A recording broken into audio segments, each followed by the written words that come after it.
여러분, 제가 두 가지만 더 말씀드리면 성수동 음악회 우리 주보사에 끼워져 있죠. 9월부터 12월까지 매달 첫 번째 토요일 오후 5시에 성수동 음악회가 4번 지속됩니다. 내년에도 아마 계속할 생각이에요.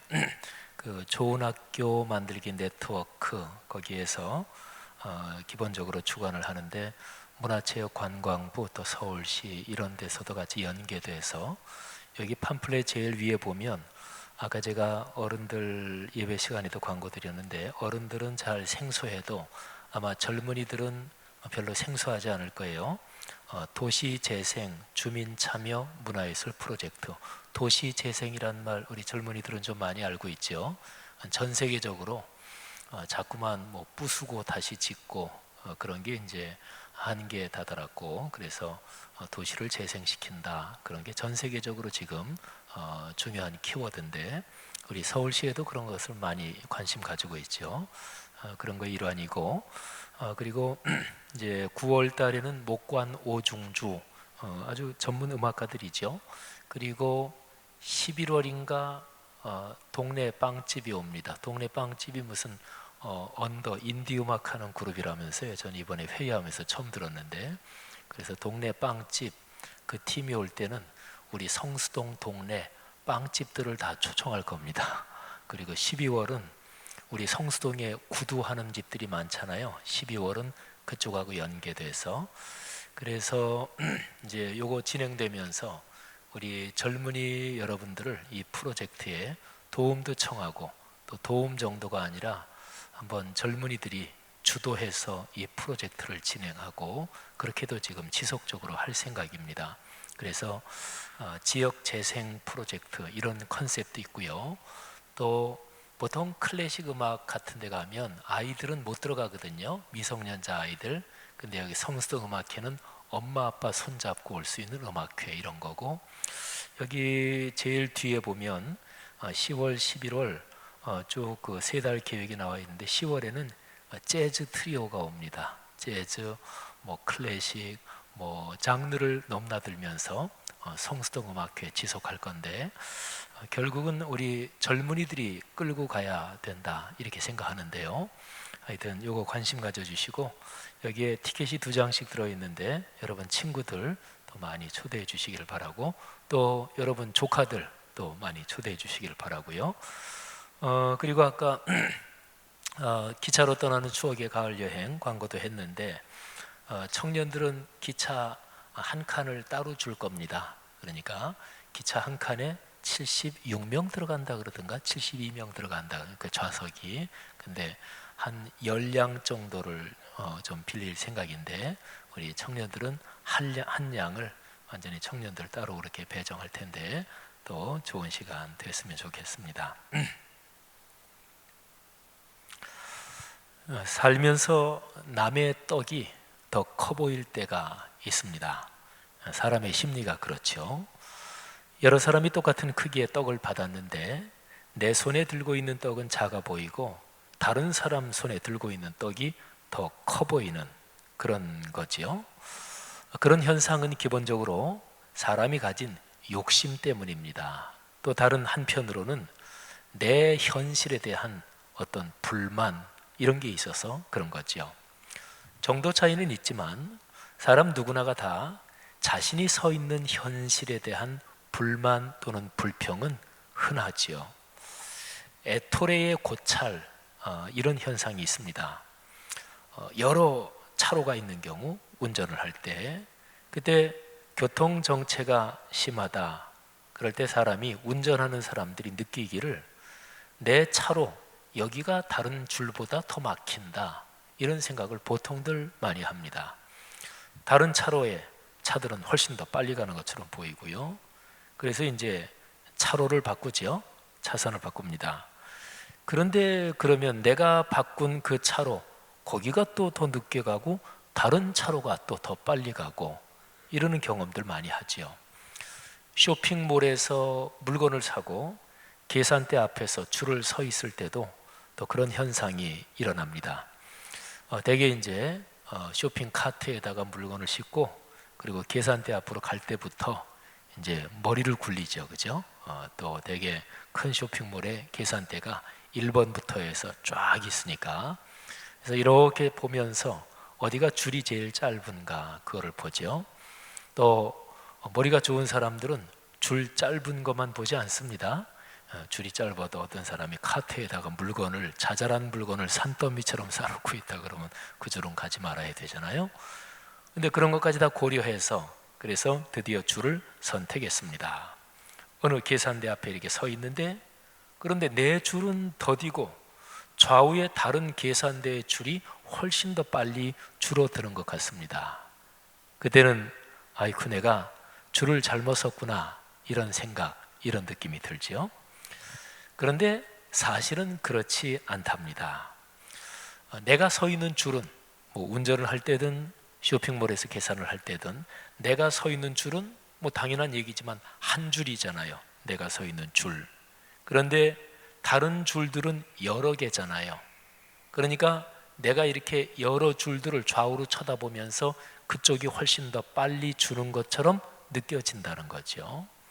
또 심리적으로 어떤 바쁜 일정이 있거나 또는 급하게 빨리 가야 될 이런 상황이 있을 때는 심리적으로 아무래도 더 조급해지고, 그래서 내 줄이 느리다 이런 생각도 들겠죠.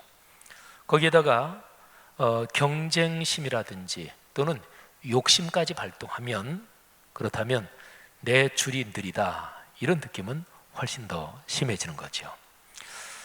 사람이 자기가 서 있는 현실, 이게 불만이다, 좀 내 상황이 안 좋다 이렇게 느끼는 심리, 이거를 잘 이해하고 이거를 사실은 극복해야 되는 거죠.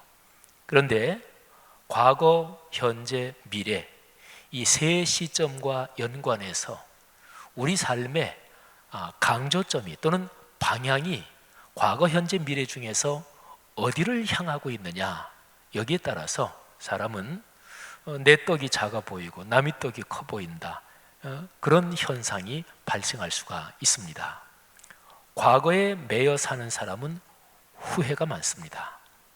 현실에 매여 사는 사람은 불평이 많습니다. 미래를 확신하며 사는 사람은 희망이 넘치게 됩니다. 자, 기독교 신앙의 시각으로 볼 때 미래의 희망, 이거는 하나님의 약속에 걸려 있죠. 그러니까 과거에 매여 살거나 현실에 폭 처박혀 사는 게 아니고, 사람은 당연히 과거를 지나왔고 지금 현재 서 있지만 근본적인 방향은 앞으로 걸어갈 미래를 바라봐야 된다는 거죠. 그럴 때 사람은 희망을 품고 살아갈 수가 있고 또 현실의 불평, 불만을 넘어설 수가 있게 되는 거죠. 그런데 그 미래의 희망, 그게 작동되는 메커니즘이 어떻게 되느냐 하는 거죠. 신앙적인 시각으로 보면 미래의 희망은 하나님께서 말씀을 통해서 주신 그 약속, 여기에 걸려 있습니다.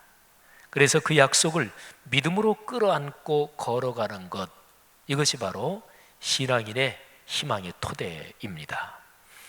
성경에서 믿음장이라는 별명이 붙은 책이 있죠. 히브리서입니다. 히브리서에서 제가 지금 말씀드린 희망의 메커니즘이 아주 명백하게 나와 있습니다. 자, 히브리서 11장 13절 말씀을 제가 읽습니다. 세번역 성경으로 읽을 텐데 한번 잘 귀 기울여 보시죠. 이들은 모두 믿음으로 살다가 죽었습니다. 그들은 약속된 것을 받지는 못하였지만 그것을 멀리 바라보고 즐거워하였으며 땅 위에서는 손과 나그네로 있다는 것을 인정하였습니다. 아멘. 자, 보세요. 뭘로 살았다고요? 믿음으로 살았습니다. 또 그렇게 살다가 세상을 떠났습니다. 그들은 약속된 것, 그 성취, 그것까지는 받지 못했지만 그렇다고 해서 불평하고 불만했는가? 그러지 않고요. 약속의 성취를 멀리서 이렇게 바라보고 즐거워했대요. 어디에 서서 즐거워했을까요? 당연하지요. 현실이라는 데 서서 미래의 약속이 성취될 것을 분명히 믿고 믿음으로 걸어가면서 현실을 즐거움으로 걸어간 거죠. 이게 신앙인의 삶입니다.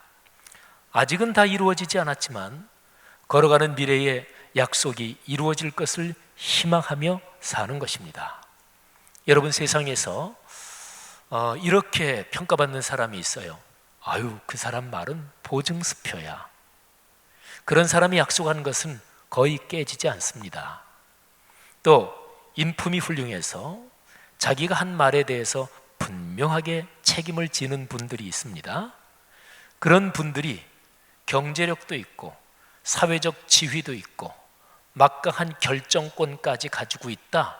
그러면 그런 분들이 약속한 것은 거의 깨지지 않습니다. 사람 사는 세상에서도 그런 약속들은 깨지지 않는다. 신뢰할 만한데, 그런데 하나님의 약속은 말할 것도 없죠. 하나님의 약속은 반드시 이루어집니다. 전능하신 하나님께서 변함없는 진리의 말씀으로써 주신 거니까 바로 그렇죠. 현실보다 더 큰 것이 하늘아버지의 약속입니다. 이 두 단어를 오늘 제 설교를 들으면서 늘 머리에 이렇게 두고 말씀을 들어보시기를 바랍니다. 현실 그리고 약속. 현실은 현재의 상황이지요. 약속은 내가 걸어갈 앞으로의 시간, 미래에서 이루어질 것이고, 그래서 그 약속에 대한 설렘을 가지고 있는 사람은 현실의 불평불만에 매몰되지 않습니다. 그리스도인들이요, 현실보다 더 큰 약속을 믿음으로 붙잡고 살아가는 신앙의 지혜가 있기를 권면합니다. 오늘은 광복 71주년을 기념하며 예배를 드립니다. 우리 민족이 일제의 강압 통치를 받으면서 살다가 1945년에 해방을 맞이했습니다. 일제 강점기 이렇게 얘기하면 그 기간이 36년이지요. 한일 강제 합병이 된 1910년부터 1945년까지 36년입니다. 그런데 외교권을 빼앗긴 것이 강제 합병되기 5년 전입니다. 1905년. 외교권을 뺏긴 나라가 어디 제대로 된 나라라고 할 수 있겠어요? 그렇기 때문에 외교권을 뺏긴 1905년부터 따지면 우리나라가 일제 강압 통치를 받은 기간은 40년이라고 할 수 있죠. 이렇게 보면 우리 민족이 일본 제국주의 치하에서 고통을 당한 기간이 이스라엘 민족의 광야 40년처럼 40년이 됩니다. 하나님께서 우리 민족의 아픔을 살피시어 세계 정세를 움직이셨고 여러 가지 상황을 이끄셨고, 그래서 우리에게 해방을 주셨습니다. 자유와 독립의 빛을 다시 찾은 날, 그래서 빛 광자, 회복된다 할 때 복자, 그래서 광복절이죠.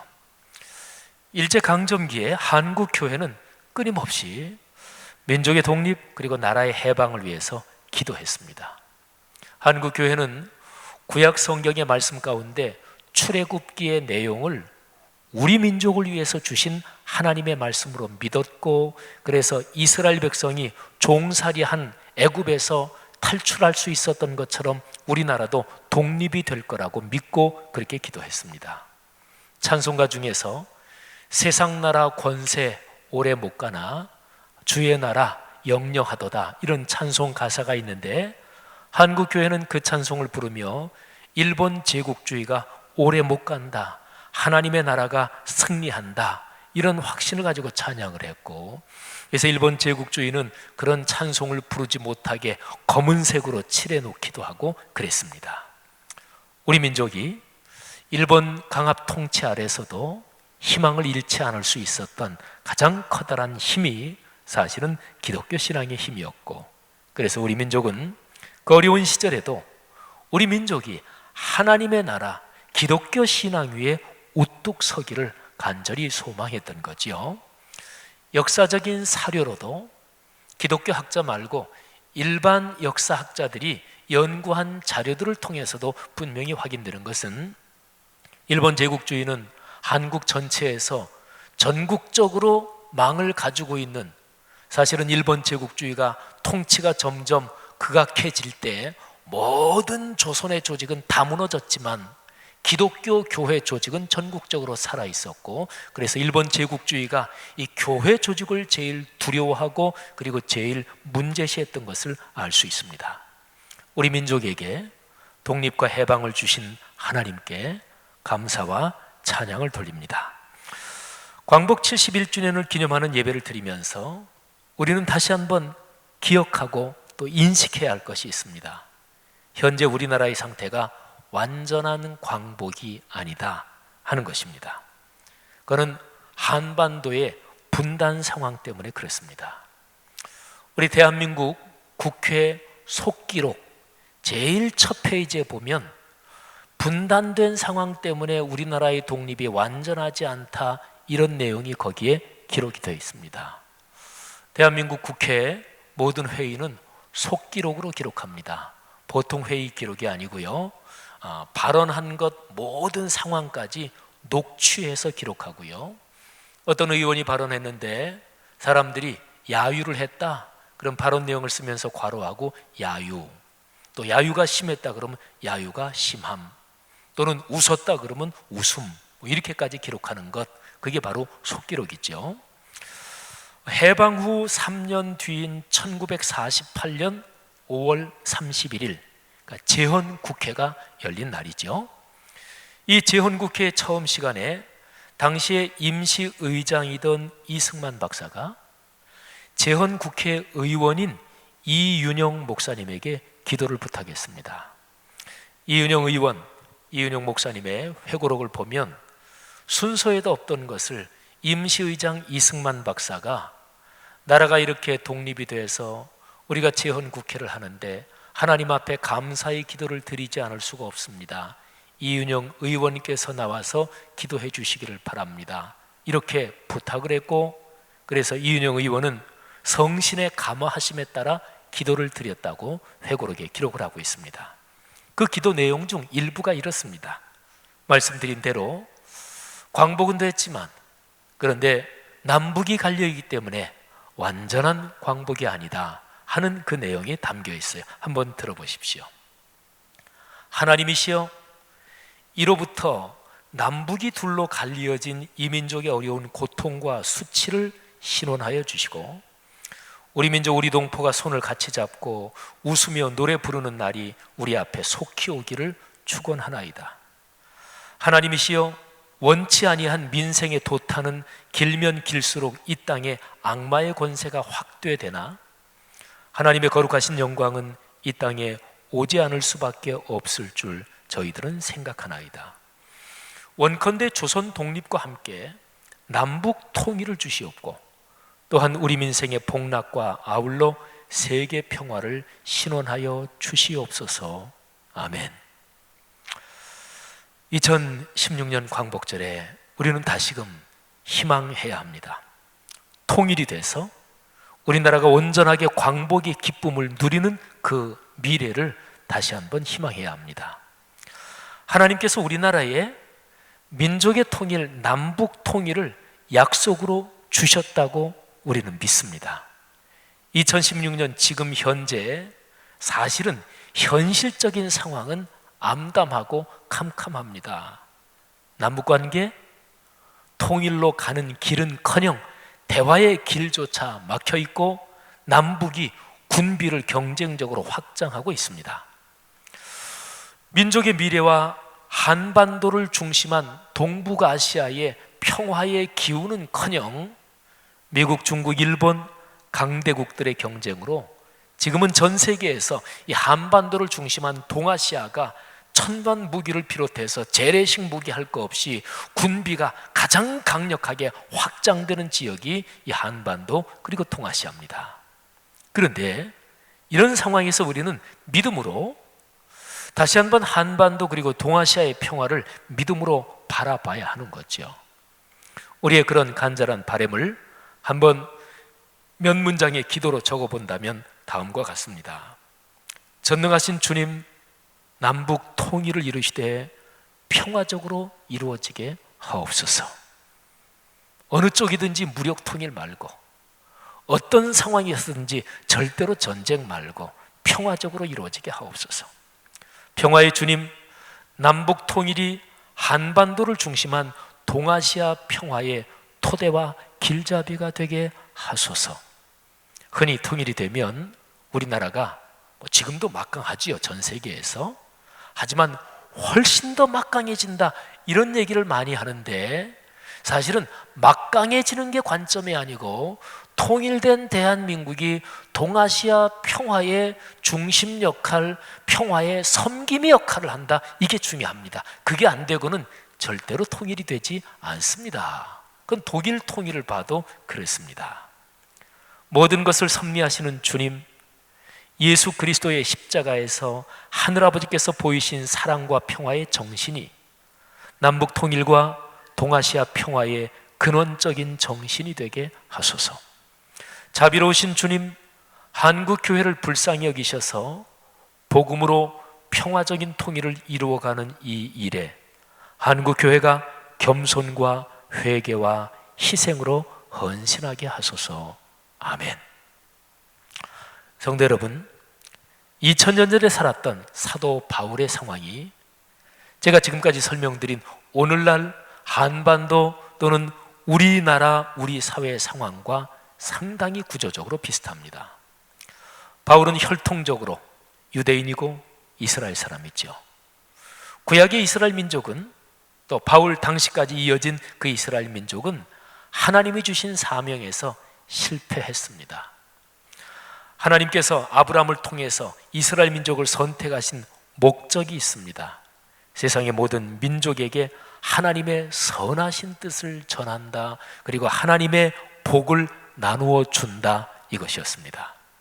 그런데 이스라엘은 착각했습니다. 세상의 다른 모든 민족은 저주를 받았고 우리 이스라엘 민족만 복으로 선택받았다, 이렇게 생각했습니다. 이걸 가리켜 배타적인 선민의식이라고 합니다.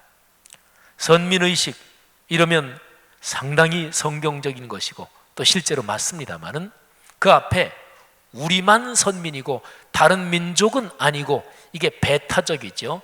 배타적인 선민의식은 성경 전체에 나타난 하나님의 뜻에 정면으로 배치되고 정면 충돌하는 것입니다. 사도 바울 당시에 이스라엘은 하나님이 인류의 구세주로 보내신 예수 그리스도를 거부했고 십자가에 못 박아 죽였습니다.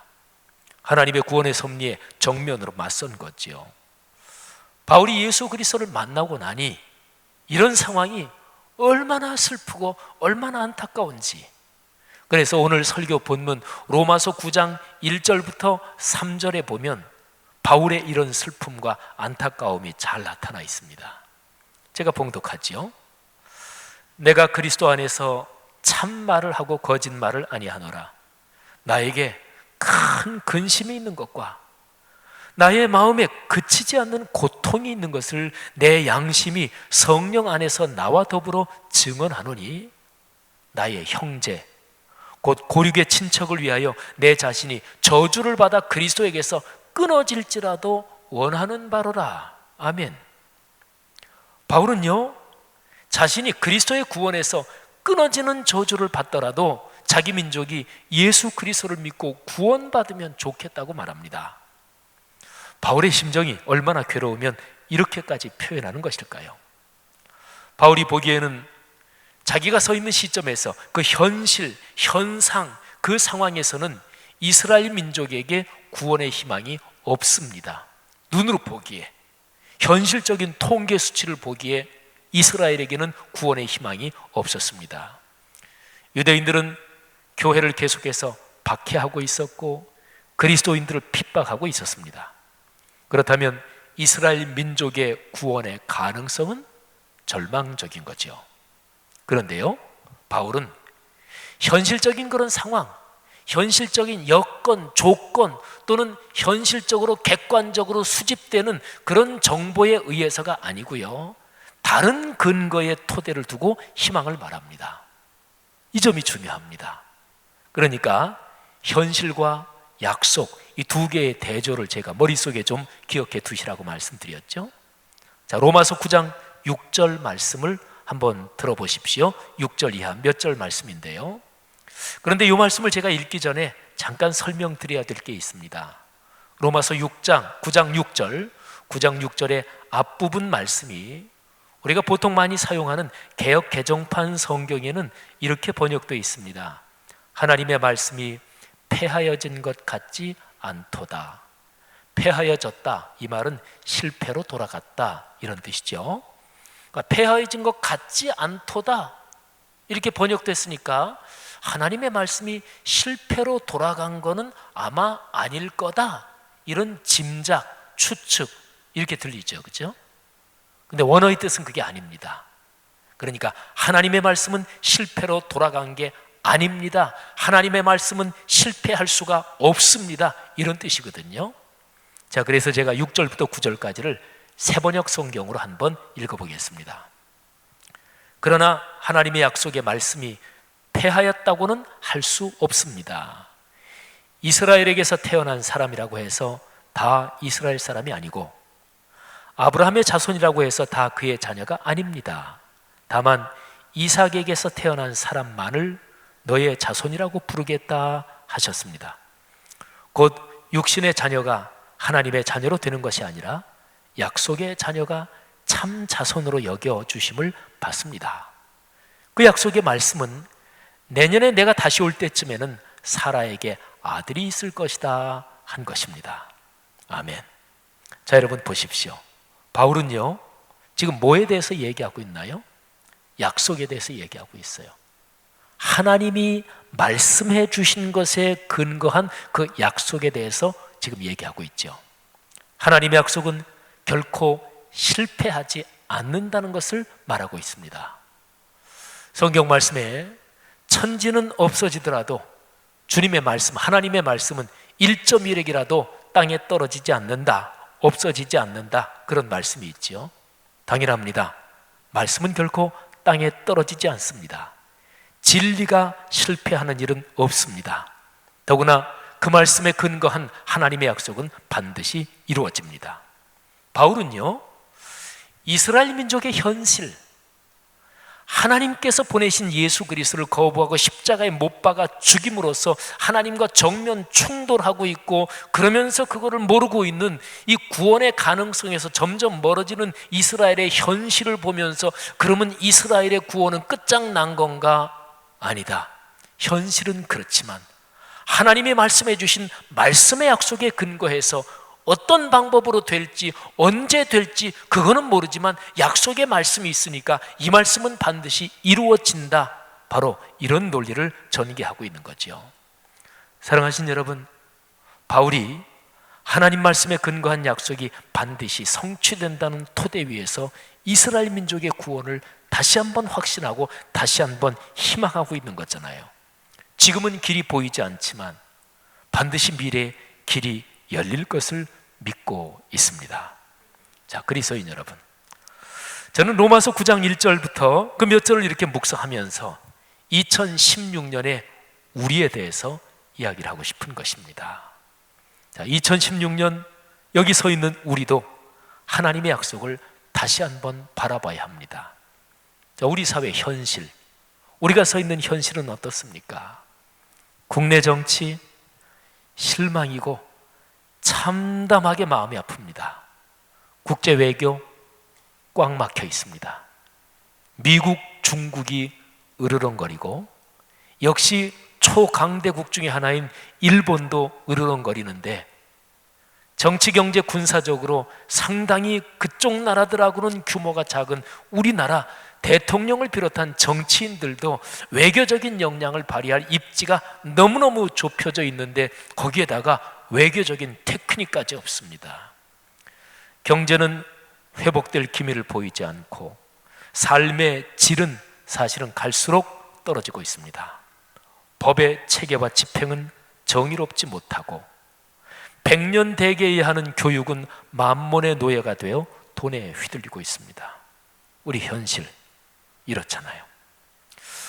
이 현실만 가지고 우리가 걸어갈 미래에 희망이 있느냐 하면은 희망 거의 제로죠. 그런데 사도 바울이 한 것처럼 우리는 또 우리 민족의 신앙의 선배들이 그렇게 했던 것처럼 다시 한번 이 상황에서 하나님의 말씀을 붙잡아야 한다는 거죠. 그 말씀에 근거한 하나님의 약속을 붙잡아야 한다는 거죠. 현실 상황, 그리고 현 상황 분석으로는 길이 보이지 않아도 하나님의 말씀 속에는 길이 있습니다. 그 길을 믿음으로 바라보며 걸어가야 합니다. 130여 년 전에 조선 땅에 도착한 통상적으로 우리나라에서 활동한 최초의 선교사, 이렇게 불리는 언더우드 선교사, 이분이 조선 땅에 도착할 때 나이 25이었습니다. 우리 여기 젊은이들이 많이 앉아 계신데 25 아래인 분도 있지만 25 훌쩍 넘고 30대도 많이 계시잖아요. 언더우드 선교사가 이 조선 땅에 제일 처음으로 하나님의 복음을 전하기 올 때 25이었습니다. 이분이 조선 땅에 도착해서 몇 년 어간에 다음과 같은 기도를 올렸습니다. 그 기도를 올린 정확한 연도는 써 있지 않아서 제가 몇 년 어간에 이렇게 표현했어요. 그런데 그 언더우드 선교사님의 그 기도에 제가 오늘 설교 말씀드리는 이 주제가 명백하게 담겨 있어요. 현실, 현 상황, 이 분석으로는 캄캄합니다. 길이 보이지 않습니다. 그런데 하나님의 거룩하신 능력을 믿고 하나님의 약속을 믿고 미래를 희망으로 바라보고 있었습니다. 자, 언더우드 선교사님의 기도를 제가 한번 읽어드리겠습니다. 주여, 지금은 아무것도 보이지 않습니다. 주님, 메마르고 가난한 땅, 나무 한 그루 시원하게 자라오르지 못하고 있는 땅에 저희들을 옮겨와 심으셨습니다. 그 넓고 넓은 태평양을 어떻게 건너왔는지 그 사실이 기적입니다. 주께서 붙잡아 뚝 떨어뜨려 놓으신 듯한 이곳, 지금은 아무것도 보이지 않습니다. 보이는 것은 고집스럽게 얼룩진 어둠뿐입니다. 어둠과 가난과 인습에 묶여있는 조선 사람뿐입니다. 그들은 왜 묶여있는지도 고통이라는 것도 모르고 있습니다. 고통을 고통인 줄 모르는 자에게 고통을 벗겨주겠다고 하면 의심부터 하고 화부터 냅니다. 조선 남자들의 속셈이 보이지 않습니다. 이 나라 조정의 내심도 보이질 않습니다. 가마를 타고 다니는 여자들을 영영 볼 기회가 없으면 어쩌나 합니다. 조선의 마음이 보이질 않습니다. 그리고 저희가 해야 할 일이 보이질 않습니다. 그러나 주님, 순종하겠습니다. 겸손하게 순종할 때 주께서 일을 시작하시고 그 하시는 일을 우리들의 영적인 눈이 볼 수 있는 날이 있을 줄을 믿나이다. 믿음은 바라는 것들의 실상이요 보지 못하는 것들의 증거니라고 하신 말씀을 따라 조선의 믿음의 앞날을 볼 수 있게 될 것을 믿습니다. 지금은 우리가 서양 귀신, 양귀자라고 손가락질 받고 있사오나 저희들이 우리 영혼과 하나인 것을 깨닫고 하늘나라의 한 백성, 한 자녀임을 알고 눈물로 기뻐할 날이 있음을 믿나이다. 지금은 예배드릴 예배당도 없고 학교도 없고 그저 경계의 의심과 멸시와 천대함이 가득한 이곳이지만 이것이 머지않아 은총의 땅이 되리라는 것을 믿습니다. 주여, 오직 제 믿음을 붙잡아 주소서. 아멘. 기도문 전문이에요. 언더우드 선교사님은 이 기도문 맨 마지막에서 아주 중요한 간구를 하나님 앞에 올립니다. 주여, 오직 제 믿음을 붙잡아 주소서. 어떻습니까? 살아가면서 내가 서 있는 현실에서 남의 떡이 자꾸 커 보이십니까? 내가 서 있는 현실에 불평과 불만, 그 속에 점점 매몰되어 가는 것은 아닌가요? 기독교적인 모든 해결의 방법은 언더우드 선교사님의 맨 마지막 기도문에 나와 있습니다. 주여, 제 믿음을 붙잡아 주소서. 그렇죠. 믿음으로 내 보는 눈이, 시각이 다시 한번 바뀌어야 되는 거죠. 현실의 여러 가지 상황을 분석, 종합, 수집하고 그래서 거기에서부터 솟아나오는 희망 말고 그런 현실이라면 뭐 나쁠 거야 없고 고맙고 감사하겠지만 더군다나 우리의 현실은 지금 현실의 상황을 분석해서는 도무지 미래의 희망의 길이 열리지 않으니까 사랑하신 여러분, 우리 기독교에서 희망을 말하고 세상이 다 절망이라고 얘기하는 상황에서 예수 그리스도의 말씀에 근거해서 희망을 얘기할 때는 언제나 그 근거는 현상, 현실이 아니었고 말씀이었고 말씀 위에서 하나님이 우리에게 주신 약속이었습니다. 이런 상황이 우리 기독교가 우리 그리스도인이 그리스도인답게 다시 한번 신앙의 빛을 밝게 비춰야 될 때가 아닌가요? 젊은이들이요, 성도들이요, 다시 한번 말씀으로 돌아가고 말씀을 붙잡고 그 약속을 굳게 부여잡고 기도합시다. 언더우드 선교사님이 현실적으로 아무것도 보이지 않았던 그 시절에 믿음으로 조선 땅의 미래를 확신했던 것처럼 그런 일이 실제로 일어났잖아요.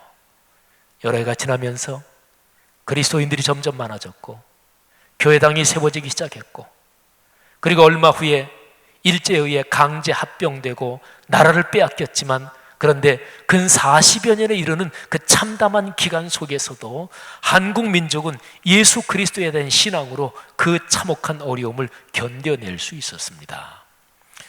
여기에 계신 젊은이들은 겪지 못했고 저도 또 6.25를 직접 겪지는 못한 세대입니다만은 그런데 현재 여러분들의 부모님 또는 여러분들의 할아버님 중에 6.25를 겪은 세대는 6.25 바로 그 직후는 우리 민족은 전 세계에서 가장 비참한 나라였습니다. 가장 못 살았습니다. 오래지 않습니다. 그런 시절이. 그런데 이 땅, 이 민족은 또 특별히 한국교회는 그런 시절 가운데서도 주님을 부여잡고 말씀 앞에 엎드려 기도했습니다. 젊은이들이요, 성도들이요, 광복 71주년 하나님께 감사 예배를 드리면서 다시 한번 이 사회, 민족과 나라 그리고 한반도와 동아시아 오늘의 세계를 위해서 한국교회가 성경적으로 헌신할 수 있도록 그리스도인이 그렇게 다시 한번 말씀을 붙잡을 수 있도록 간절히 간구합시다. 그렇게 사는 우리 모두가 되기를 주의 이름으로 축복합니다. 기도합시다. 이 시간에 다 같이 한번 들은 말씀 가슴에 끌어안고 기도합시다. 하나님, 우리 각자 개인과 또 여러분의 가정 이를 위해서도 기도하시고 더 나아가서 우리 사회 또 이 나라 남북으로 갈린 한반도 그리고 지금 전 세계에서 북한의 핵무기 비롯해서 중국 핵무기 가지고 있잖아요. 또 미국이 핵 우산으로 우방 동맹국들을 지켜주고 있는데 미국 엄청난 최대의 핵무기 국가고 일본은 만일에 상황이 된다면 핵무기를 최단 기간에 전 세계 핵무장 국가들처럼 만들 수 있는 국가가 일본입니다. 우리 한반도를 둘러싼 동아시아에 전 세계적으로 가장 강력한 첨단 무기뿐 아니라 재래식 무기도 제일 많이 증강하고 있는 지역이 우리가 사는 지역이에요. 하나님, 주님의 거룩한 말씀에 근거해서 평화의 길로 갈 수 있는 길을 우리에게 말씀에서 보여주옵소서. 우리 그리스도인과 교회가 그렇게 살겠습니다. 이 나라 이 민족을 주님께서 불쌍히 여기시고 한반도의 분단을 불쌍히 여기시고 동아시아를 불쌍히 여기시고 하나님의 은혜를 내려 주옵소서. 다 같이 통성으로 하나님 앞에 기도하겠습니다. 하나님 아버지, 하나님 아버지, 우리가 서 있는 이 현실을 불쌍히 여기사 2016년 광복 71주년 기념하며 감사하며 예배드리지만 우리의 마음속에 참담한 현실 앞에 갈 길을 몰라 아버지를 붙들고 기도하는 우리의 기도를 주님께서 응답해 주시기를 간절히 원합니다. 오 하나님 아버지, 성령으로 붙잡아 주시기를 주님 간절히 바라옵니다. 하나님 오늘 주시는 말씀을 붙들고 우리가 주님 앞으로 나아갑니다. 하나님, 현실적인 어려움과 고난 속에서 환경 속에서 하나님이 우리에게 주신 하나님의 말씀을 붙들고 우리가 처한 상황들을 믿음으로 이겨내며 승리해 나갈 수 있는 우리 귀한 공동체들이 될 수 있도록 도와주옵소서. 우리 삶이 어렵고 힘들지만 우리에게 말씀하시는 그 하나님의 말씀을 붙들고 우리의 삶 가운데서 그 믿음 안에 살아갈 수 있는 하나님의 귀한 사람들 되게 하여 주옵소서.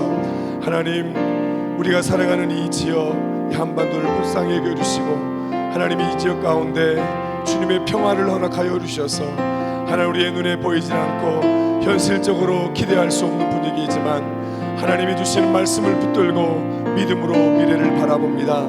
이 땅에 평화의 나라가 온전하게 일어날 수 있도록 주님 도와주시옵소서. 하나님 감사합니다. 오늘 주신 말씀을 붙들고 우리가 함께 기도하며 주님 앞으로 나아갑니다.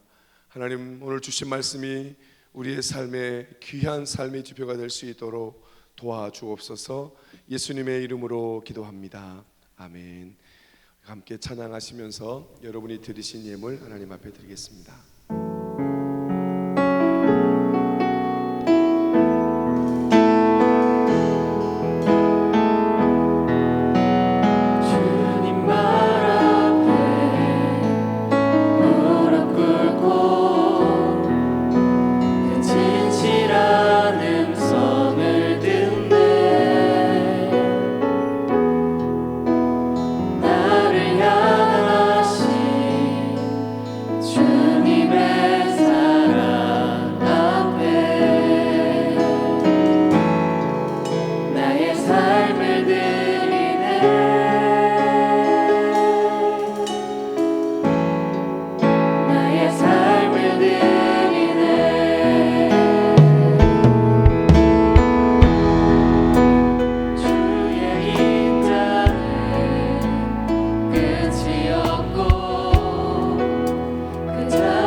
나를 향하신 주님의 사랑 앞에 함께 고백했으면 좋겠습니다.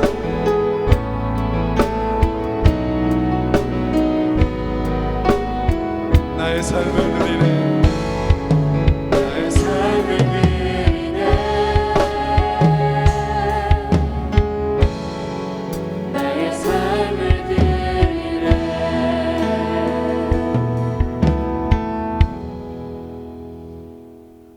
하나님 감사합니다. 언더우드 선교사의 기도문 내용 중 가장 많이 쓰인 아무것도 보이지 않는다는 기도와 같이 우리 눈과 마음에 지금은 아무것도 보이지 않지만 그 기도문의 마지막 기도처럼 나의 믿음을 붙드소서 하며 말씀을 붙들고 나아가게 하소서. 삶에서 우리에게 주신 것의 일부를 감사의 마음으로 주께 드립니다. 여러 모양으로 드리는 마음을 담은 헌금을 주여 받아 주시옵소서. 삶을 살아가며 재물이 아닌 주의 뜻의 목적을 두고 각자의 삶까지도 기꺼이 드리는 참다운 예배자가 되게 하옵소서. 예수 그리스도의 이름으로 간절히 기도했습니다. 아멘. 우리 함께 일어나셔서 우리 찬양하고 제가 축도하겠습니다.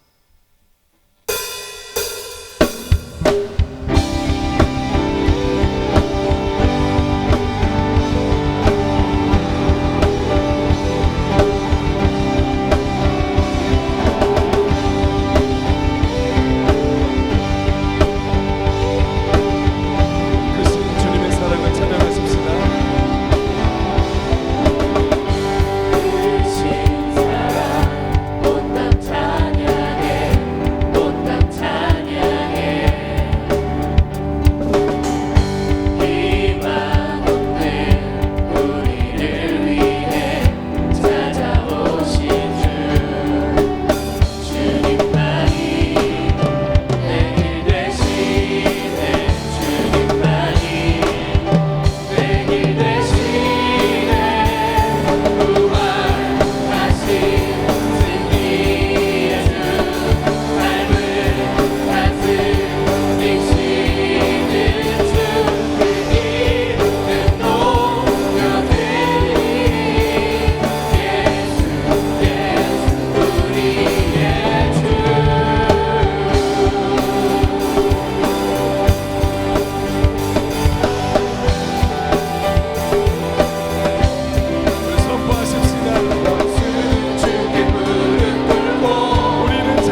이제는 예수 그리스도의 은혜와 하늘 아버지의 크신 사랑하심과 성령님의 인도하시고 격려하심이 오늘 주님의 귀한 말씀을 듣고 그 말씀 위에 그 약속을 믿고 우리의 삶 가운데 믿음으로 걸어가는 하나님의 귀한 사람들 한 분 한 분 위에 지금부터 영원토록 함께 하옵시기를 간절히 축원하옵나이다.